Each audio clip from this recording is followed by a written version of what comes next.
Back in State College, it's been a fun Saturday. I've been running around, just running a few errands, stopping by some stores, picking up some extra supplies. The other thing I'm doing is I'm making some measurements.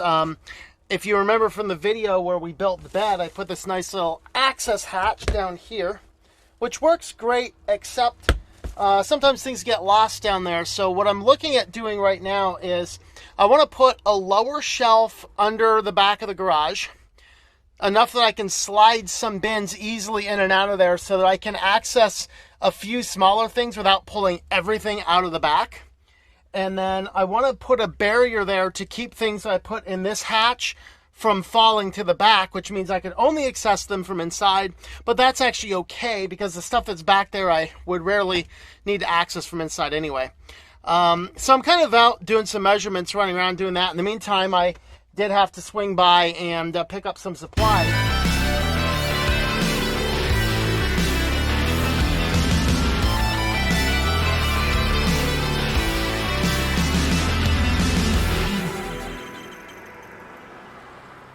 So, of course, with things getting as expensive as they are, I heard that there was some good prices on some coffee.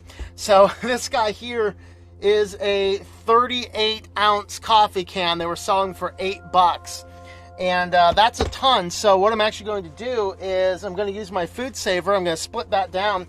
I'm going to split them down into some of these little food saver bags, basically vacuum seal them. I'm going to give some to my friend's house.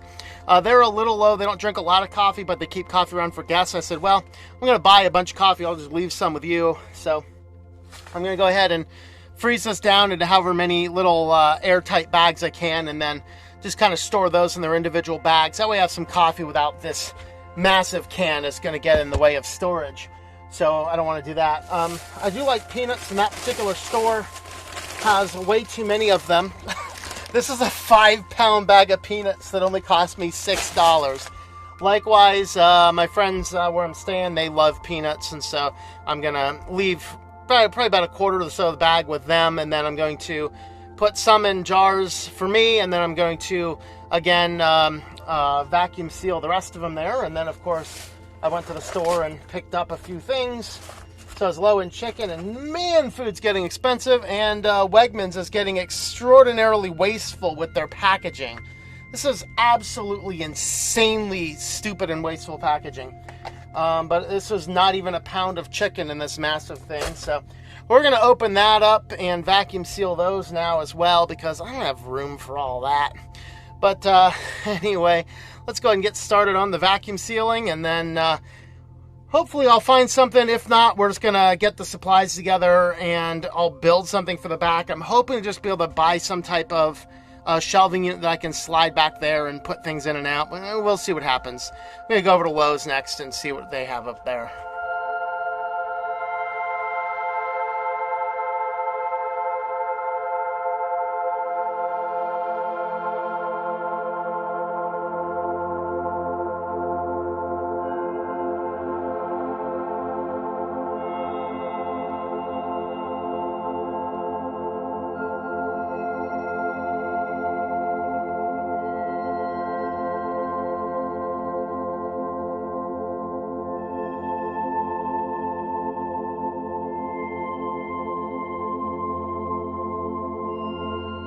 Alright, so you push the seal button and you don't wait to finish vacuuming. It starts to crack the shells. So get it nice and tight and then push the vacuum seal button, or the seal button, and then it'll fix itself right. This looks like it's almost done, then we'll see how that looks.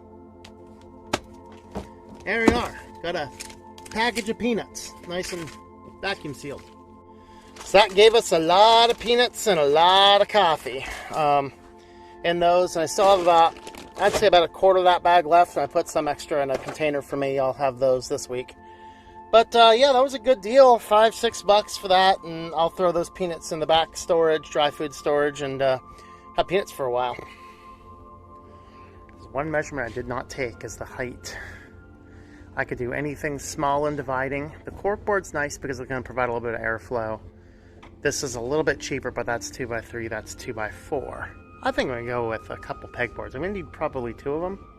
I know all across the back is going to be about 6 foot. This gives me 4 4-foot, and the rest of it I don't actually need to. So I think we're going with that, and we're going to try this little shoe rack shelf. That might actually solve all my problems. All right, so here is the mess I'm trying to clean up.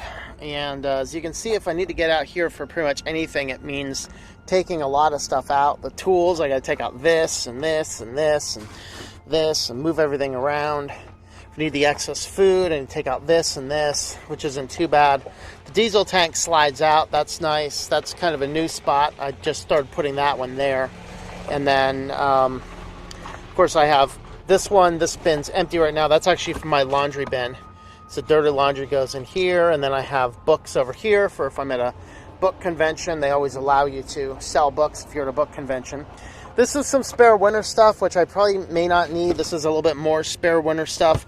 There's extra jackets. I also store extra butane, lighter fluid, other emergency type supplies in there.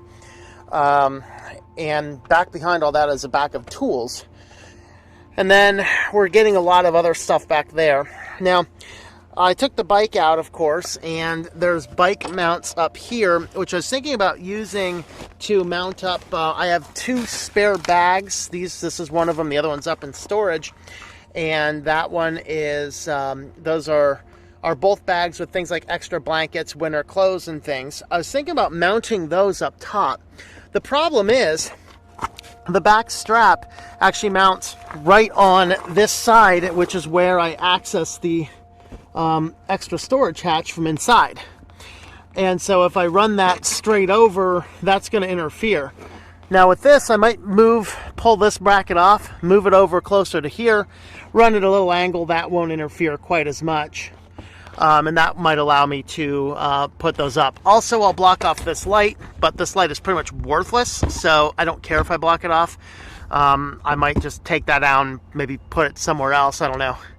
In theory, it should work, but it really sucks. First thing I'm going to do is we're going to take off these hooks. They were kind of designed to help hold the bike up a little bit while I mounted put it up with the bike mounts. They suck. I'm just going to tear them all out and get them just completely out of the way, throw them away, and then I end up buying the shorter shelf.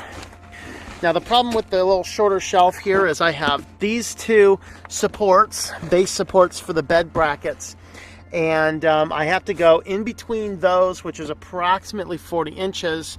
I would like to still make room for these stackable bins, although I don't think we have that much space, but we do have space for these bins next to it. So hopefully this is going to work out, and I'm not sure. I think I'll put that in there now and not mount it in or anything, just kind of keep it there. And if for some reason it doesn't work, I'll get rid of it, whatever else, put it in storage. And then I'm not sure if we'll have time tonight, but I bought the other wall mounts we're going to put back here to give me a little stabilizer back between those, and they need cut down to size.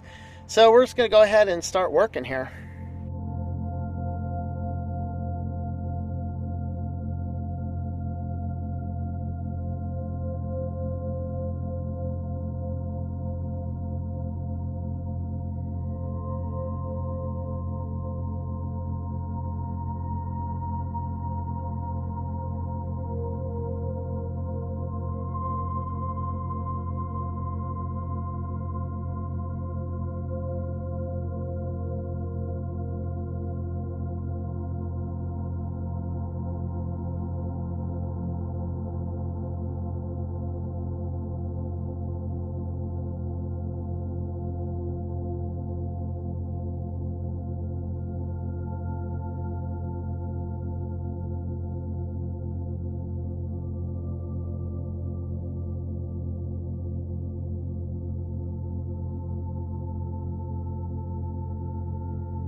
Okay, on the positive side, I think that helped with a little bit of organization. I think there's more space that's this way rather than having to deal with things in the back. I can get to stuff a little bit easier.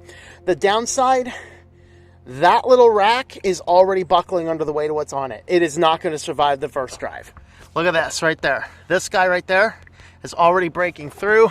We already see stress angles on this side here. This thing is going to break. So I'm trying to think if there's anything I can do to brace for its incoming destruction, or if I just let it break.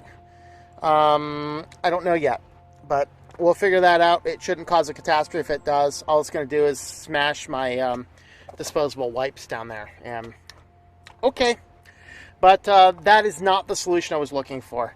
And I might need to rethink all of it, including rethinking having this bin in here at all, refresh what's in here, think about something else to do with the cooler, or just leave it as it is. I went a long time with it. It's not a huge deal. Now I actually feel like I'm going to have to move more stuff to get to the 2 items I access in here the most. So I think that this was a failed attempt. I'll keep thinking, see what happens. All right, so let me show you guys what we did down here. This is, of course, the bed access. And the pegboard fit very well right back here. So this block of pegwood here prevents any of this random stuff from going all over, and basically produces a little thing that works really amazingly well. So I was pleased with that. And then let me show you what the back looks like. Okay, so that little shelf actually lasted longer than I thought. It actually lasted about a week and a half, and then it died. So here's what I ended up doing. I had this piece of plywood laying around, and it was actually in storage. So I went ahead and grabbed that piece of plywood, and then I went to my friend's house who does some woodworking stuff, and he just had a bunch of scraps. So we just put six different pegs down here. The 2... there's one up here and one in the very back. There's another over here, one in the very back. And then there's actually 2 floating ones here to allow us to adjust the width. Now, the way I have this organized now, very nice and handy. This is the solar oven here. These are the pans that I will use in the solar oven. So I have the solar oven here, and then I have the Coleman camp oven here. I actually have plenty of room over here for something else, as long as it's fairly small, so I could get another bin or something and put some miscellaneous items over there. Of course, these fit nicely right here. And then I have down here, I have this long bin, which pulls out, and it goes all the way to the back. And I have all sorts of things. I have my shaving kit. I have my seltzer water, spare bags. There's some peanuts. This is actually a spare graphics card in case one of my main computer dies. Hey, I'm a computer geek. What do you want? Yes, you don't have graphics cards and on packages in the back of your van? Come on. Anyway, there's that, which is nice. And then I can fit other stuff here. So I have my wet wipes and stuff, and I have some freeze-dried or vacuum-sealed peanuts there. And now this actually allows me to access a lot of things really easily. So, of course, this is my spare diesel tank. I have easy access to some of the tools I need here. My main toolbox is over here, which I don't use a whole lot, but that's okay. And then these are the 2 nice bins. So this is the spare food. These are the cat pellets. This is the stuff you use for kitty litter. It is absolutely amazing. Spare solar panel, there's the ladder. Both of those can be accessed without anything goofy. I do have a printer up here. I will probably drop the printer off in storage once I am done. I have a book that I'm just in the final editing stages, so I'll probably leave that behind, which leaves me room for another big bin or something else. Simply pull the printer out. The tools are right behind it, the power tools. And then I have my dirty clothes bin and my box of books that I have for sale there. These are, of course, are winter / extra just supplies. I have extra butane back there, things like that. And everything is now way easier to access. This is infinitely better than the old shelf I worked. The old shelf, it just sucked. It broke pretty quick. This, I feel like I can store more stuff, and everything is easier to access, including easy access to things on the bottom, which I did not have before. And who knows, I might grab another one of these long bins, just a thinner one here, that can slide down here. I'm just fighting a little bit with the size of the camp oven. Or maybe I move the camp oven and the solar oven and get another big bin like this and have just a bunch of storage. I could do either one of those. But that actually is how well this works. And hey, this was also a good test to see how the light source on my stabilizer mount works, because it's actually dark outside. Whoa, look how dark it is. It's beautiful. It's beautiful. I love this little lake. So nice. Anyway, we'll wrap this one up here. So I hope you guys like this. Maybe it gave you some tips about how you can organize things in your van. Organization, the trunk is one of those things that I didn't do well. And next week we'll do, or next video, I think we're going to do another organization. I just need to keep a couple videos light because I will be away at a camp all week, will not have time, so I'm just planning a few videos out. So I'm going to show you one more solution with storage that I found just the other day, and that'll be it. And I got to get out of here because the mosquitoes are starting to swarm. Anyway, thanks for watching, everybody, and let me know if this was helpful for you. And with that, thanks for watching. Hit that notification bell, hit the, well, I guess you gotta subscribe first, then hit that notification bell, share this video far and wide, and we will see you a little bit further down the road.